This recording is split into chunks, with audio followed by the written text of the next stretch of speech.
Okay, Pokemon fans, in the recent episode of Mega Voltage, I feel like we got the Sun and Moon treatment here, where you had a roaming Pokemon who everybody thought, oh, this main character will capture it. But it turns out that another person within the friend group caught it.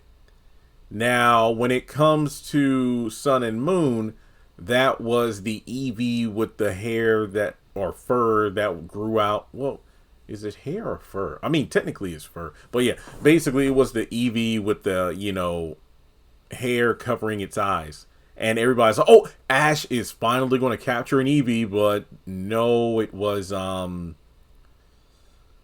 what is that girl's name? The one with the blue hair, was it Lana, right? The water type trainer. Uh yeah, because Mallow was grass, Kiawe was fire, Sophocles electricity. Yeah, I think it was Lana.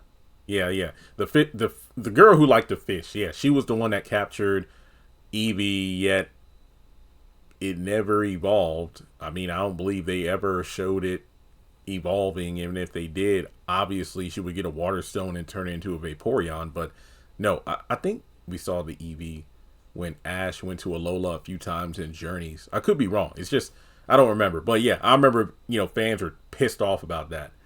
So then we get to the Horizon series, and people were like, "Oh my gosh, yeah, that Gimmighoul was the one that put Roy under its spell to gather coins and whatnot." And then when it boarded the Brave Olivine, I think that's the name of the airship, they're like, "Oh, Roy's eventually going to catch it."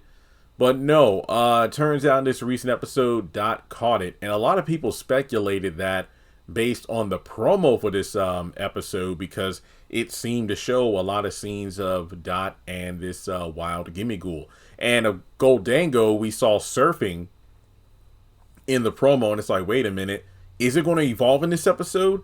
No, it is just simply Dot caught the Gimmighoul, and there was a Goldango in this episode, but not the evolution of the roaming Gimmighoul. I'm a bit disappointed, but not really upset. I remember well over a year ago, I can't remember which PokeTuber I left this comment under. A lot of people, were covering Horizons from the jump, and I remember it was like a video speculating what the teams for the, Roy, Liko, and Dot could be.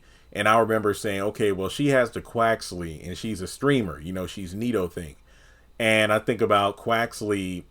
No one wants to see that thing evolve to Quaquavel, right? The flamboyant dancing duck.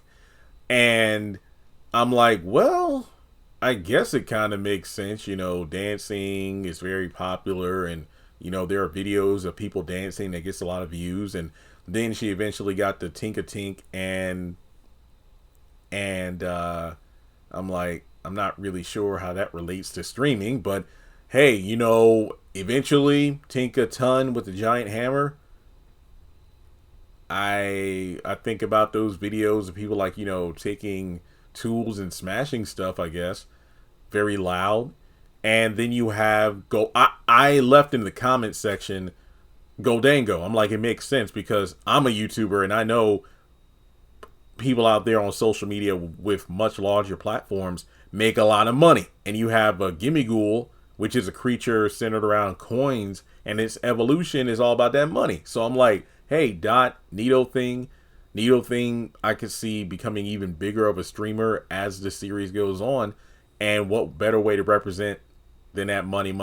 So honestly, her three Pokemon fully evolved makes sense. You got Quaquavel, Dancer, Tinkaton, Giant Hammer, and then a Pokemon centered around money. Money again, ad revenue based. Tinkaton with the hammer could be a reference to, videos where people are just loud or pranking people, or hey, watch me smash this watermelon or something like that. And then, dancing, like I said, lots of popular dancing videos. Plus, honestly, I think all those Pokemon kind of represent Dot in a way, in terms of how she comes out of her shell more as the series goes on. Because, you know, when we first met her, heavily introverted, never left her room. And you got to look at the fact that Quaxley fully evolving, you know, is like a representation of, you know, being a dancer and being very energetic and, you know, on stage or performing for the people. And then you have Tinkaton, like I said, the hammer smashes things and is very loud, and it's like a representation of Dot finding her voice and getting people's attention, because, you know, obviously if somebody smashes a giant hammer on something, it's going to get people's attention. And Golden Go is not just a representation of money, but is very friendly, outgoing, and I think that's described his personality from the Pokédex. And yet again, it could represent, you know, Dot when she's in the Needle Thing costume, very, you know, sociable and whatnot. So I feel like as her Pokemon grow into their different stages, they represent the evolution of Dot as a character. So yeah, Team of 3 is very solid.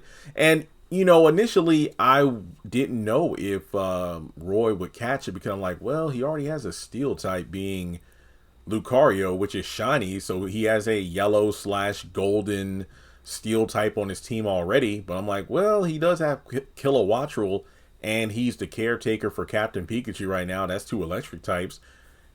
And Dot, she already has Tinka Tough, which is a Terra Steel type, and eventually when it becomes Tinkaton, it will be a Fairy Steel. So it's like, wait, she'll have 2 steel types? But then I think about, well, look at Ash and his teams across the board where he's had multiples of the same type. Like, heck, his Journey team had 2 dragons and 2 fighting types. And let's not even go back to Kalos, where we had 4 flying types, 2 dragons, and it was just crazy. So with that being said, thematically, yeah, it works. Goldango would make a good addition to her team. So what if Roy didn't catch it? Dude has a Mega Lucario.